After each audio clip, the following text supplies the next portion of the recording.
Hit. Welcome to Out of Bounds, presented by Isaac's Roofing and Sheet Metal. Thanks for being with us tonight. I'm Maria Montgomery, joined as always by Dan Reefer and Alex Walker. We'll talk Kentucky basketball and hear from John Calipari a little later. But we begin with the football Cats' dominant performance against Vanderbilt. The Cats definitely needed that. It was huge for a couple of reasons. First and foremost, all UK has to do now is beat UT Martin next Saturday to become bowl eligible. And then, too, after dominating Tennessee last week and losing, the players needed to see that staying the course can produce the kind of result they got against the Commodores. Yeah, really, it was a lot of the same things UK did against Tennessee. The difference being Kentucky finished those drives against Vandy.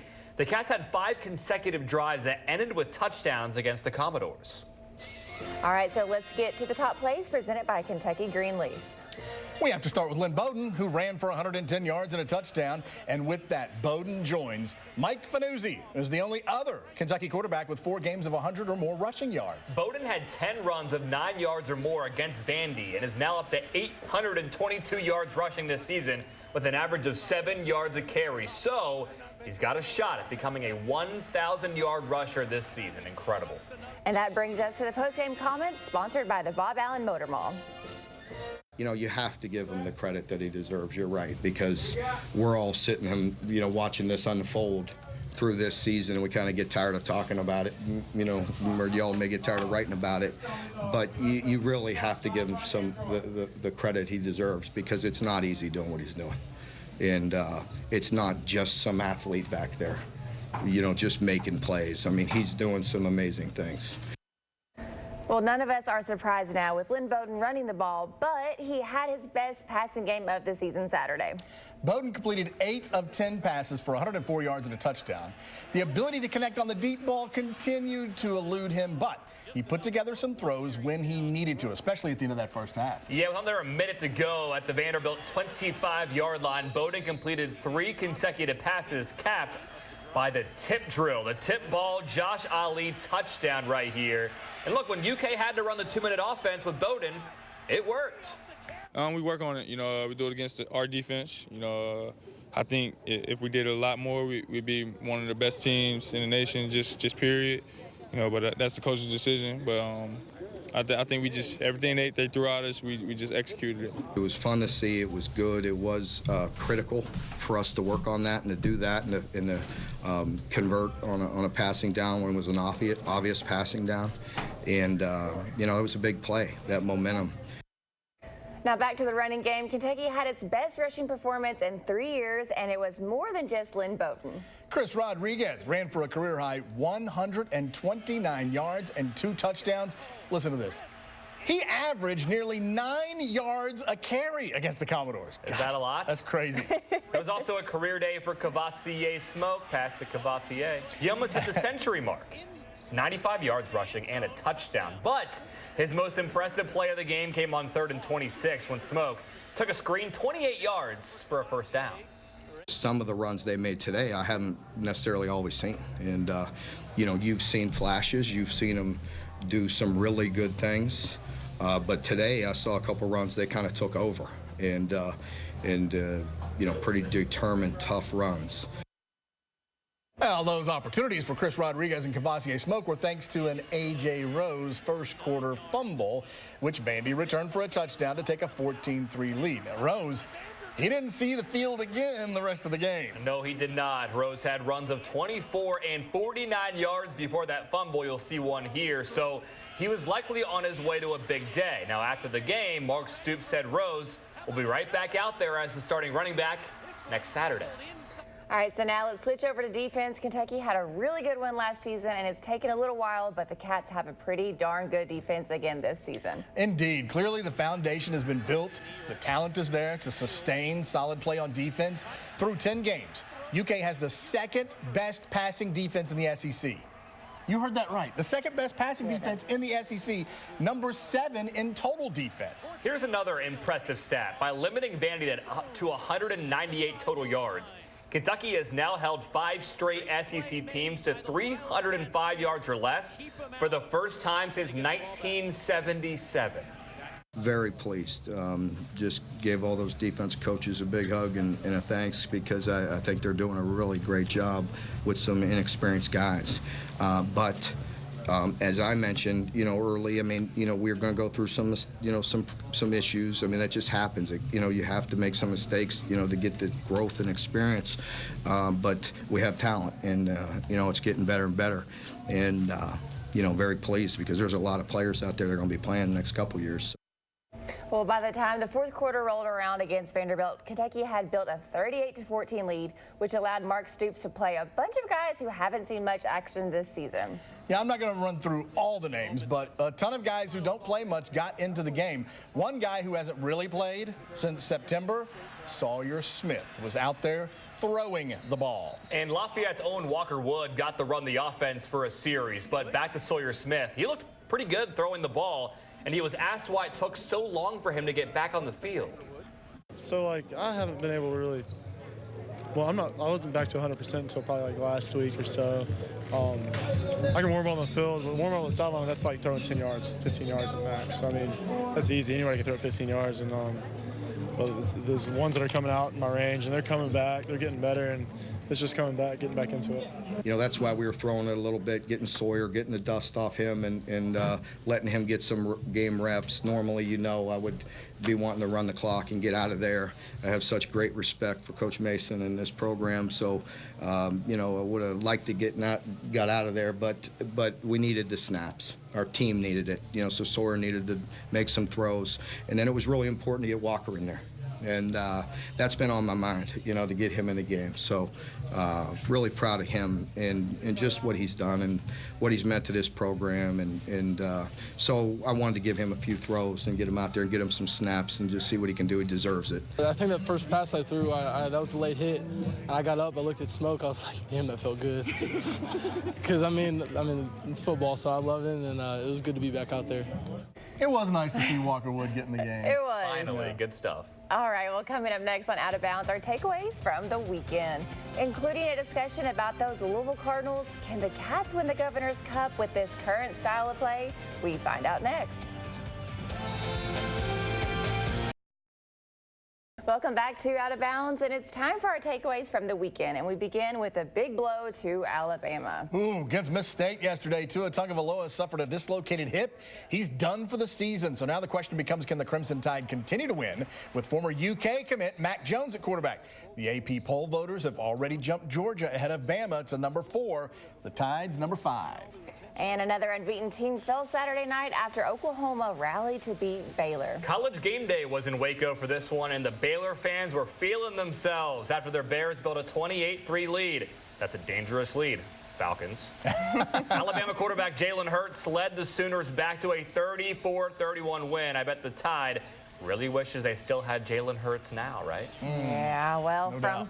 one undefeated team going down to another, Iowa handed Minnesota its first loss Saturday. That boat the Gophers were rowing sprung a leak as Mark Stoops' alma mater wins 23-19. So now there are just 3 unbeatens left in college football: LSU, Ohio State, and Clemson. That's what they get for beating Penn State. Go Tigers. All right, well, moving on to the SEC, and for the 3rd straight year, Georgia wins the East. The Dogs got up 21-0 on Auburn. The Tigers cut it to a touchdown in the 4th quarter, but Georgia held on to advance to the SEC championship game, which means there's a really good chance we see Georgia versus LSU in Atlanta. The Bayou Bengals still have Arkansas, win, and Texas A&M, win, left on the schedule. Yeah. And finally, the Louisville Cardinals' misery of a year ago is far behind them now. Yep, Scott Satterfield's first season as the Cards head coach will end in a bowl game. Louisville beat NC State Saturday 34-20 to become bowl eligible at 6-4. By the way, the fake field goal there was pretty awesome. So now Louisville has 4-6 Syracuse next week, followed by what will likely be a 6-5 Kentucky team in the regular season finale. Oh, well, no doubt L1C4 Nation is feeling like they have a chance to win out and get to a really nice bowl game. So what about that Governor's Cup game in a couple of weeks? Well, I think the biggest question is, can Kentucky beat Louisville playing the same heavy run style? I mean, Louisville averages 32 points a game, but is also allowing 32 points a game. They're putting up 438 yards per game. but allowing 432 yards per game. Leaky defense. So Louisville's offense, good. Louisville defense, bad. So Stoops' ball control strategy seems like a good plan if you finish drives like the Cats did against Vanderbilt. But what we saw against Tennessee is that when those drives do not end with touchdowns, a couple quick strikes can beat you and beat you bad. Well, we heard from Sawyer Smith in that last segment. It sounded to me like he was saying, I'm good to go now. Yeah. But I just don't believe Stoops is going to turn the offense back over to Sawyer Smith now. But I think he should stick with Bowden anyway. I mean, unless Louisville is able to, get like a 3-touchdown lead or something, or Kentucky just cannot move the chains at all running the ball, then break glass in case of emergency with Sawyer Smith. But Lynn Bowden and that offensive line and those running backs are proving they can run it even though it's coming. And he looked way better through the year, which to Stoops, he says, let's throw it more against UT Martin and see what we can get out of him before that Louisville game in 2 weeks. Yeah, I think so. All right, well, we better be ready. So coming up next on Out of Bounds, what does social media bring us this week? Twitter fire is on the way. Welcome back to Out of Bounds. We have an Out of Bounds moment coming up in just a minute. So it's time now for Twitter Fire, brought to you by C2G Environmental. We begin with a sweet moment following UK's win over Vandy. Yeah, the SEC Network's Alyssa Lang tweeted this out. Lynn Bowden Jr. with his son, Lynn Bowden III. And this was the receiver turned quarterback's only catch of the night. That's so cute. And the first season of alcohol sales being allowed in the SEC brought us this last night. The Cup Snake. That's awesome. Yes, it is. UK was not one of the schools to allow alcohol sales, but Vandy said yes to booze, and the Kentucky fans who made the trip to Nashville made the most of it, having the time of their lives. And now to Kentucky State. The Thoroughbreds closed out the regular season yesterday with a 42-14 win over Benedict College. That made the Breds 7-3, which is their best winning percentage in a season since 1978. They went from 0-10 last year to beating a pair of Division I opponents this year for the first time in school history.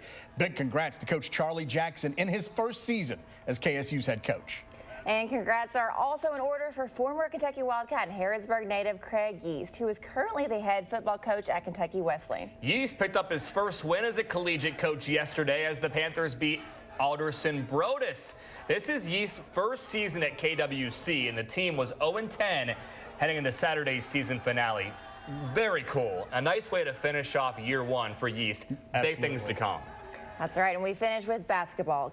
Kansas is whipping Monmouth, but in the final seconds, one Monmouth player is not ready to call it quits. I mean, if this were to happen in Kentucky, I'm sure Big Blue Nation would be salty, but since it came against Kansas, we all rejoice in the disrespect Monmouth's George Pappas showed the Jayhawks. That dude with a great moment. Why not? He's getting it. Make a memory. Make a memory and have a good time. Well, Kentucky fans weren't happy about the outcome of last Monday's game. So the Cats' first game since that upset by Evansville is tomorrow night, and we hear from Coach Cal next on Out of Bounds. Welcome back to Out of Bounds. The week started with one of the biggest face plants in Kentucky basketball history. On the day, the Cats became the top-ranked team in the country after beating previous #1 Michigan State. Walter McCarty brought Evansville to Rupp Arena, and the Purple Aces prevailed. However, the week did end with John Calipari securing the #1 recruiting class in the country. UK has 6 of the top 50 players. 5 of those 6 have signed their national letters of intent, including the #4 ranked player in the 2020 class, 6'7" shooting guard Terrence Clark. The one who's yet to sign is expected to soon. 6'6" shooting guard BJ Boston, who's ranked number 13 overall. 6'3" point guard Devin Askew is the #18 ranked player. Then you have a pair of 6'9" power forwards in Isaiah Jackson and Lance Ware, along with 6'6" small forward Cameron Fletcher. And who knows which of Kentucky's current players will be returning to join these newcomers next season. Regardless, a lot of talent. Mega class. Yes. That's right. All right, so let's get to this current team, which hosts Utah Valley tomorrow night at 7 o'clock. John Calipari spoke earlier today about that loss to Evansville while providing updates on both E.J. Montgomery and Ashton Hagans. We panicked. And but you got to give Evansville, I mean, they made free throws, they made a 3 in the corner. Those were killer plays that we kind of brought it on. And we're just a ways away. I mean, you beat Michigan State, and again, no, I know it's not that big a deal, but EJ's out, and he's still out. EJ didn't play in that game. Now, other than you guys, no one will say that. Like, well, we played with one of our best players out. I mean, we're not there yet. I think that Ashton will be healthier for this game. He was kind of hurt that last game. Now he's, you know, it seems like he's healthier. We've got some other guys that seem to be beat up a little bit, but next man up. Let's go. How are we going to play? Calipari says E.J. Montgomery is at least a week away, maybe longer, from being able to play, but Hagans is going to be out there for the Cats tomorrow night. However, Coach Cal says he is still a little banged up. Calipari also talked about one aspect of this team that's killing them, something that he's focused on since that loss to Evansville. We're still trying to figure out the offense. It's just going to take time. But if you defend and rebound, and one of the things I told him, our teams historically have been in the top 10 in offensive rebounding probably my whole time here. We're last in the Power 5 schools in rebounding offensively. I've never heard of that. Basically, it means you're not even trying because it's not important that I rebound because I'm trying to score. Well, we talked about it, we showed him, we worked on it, so hopefully that will begin to change. Where we are learning offense, you have to get offensive rebounds and some free baskets, or it's going to be hard to win. And that was one of those lessons learned from that Evansville loss. And Calipari has said it many times. He'd rather learn from a win than a loss. But if he had to choose which game he rather would have lost, well, take a listen. As your season goes, my hope is we look back at this game and say it woke us up and got us right. And if you ask me, would you have rather beaten Michigan State or Evansville at home? Probably would have said, we have to lose a game? Yes. But you will win one. Which one do you want? I'd have probably said, let's go with Michigan State, and I'll swallow the other and deal with it. But I got a great group of guys. We're just beat up, and we're not, you know, Ashton has to play well for us to do well when you start limiting numbers of guys, because the rest of the guys are freshmen. Well, there you have it. So coming up next on Out of Bounds, it's our Coach's Corner. And it's more from Coach Calipari. Could Lynn Bowden play basketball for the Cats?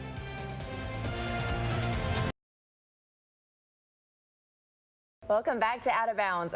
Earlier this week, Lynn Bowden tweeted at Coach Calipari with the eyes emoji saying he misses playing basketball, basically offering his services up to Coach Cal since he's been shorthanded in practice due to injuries.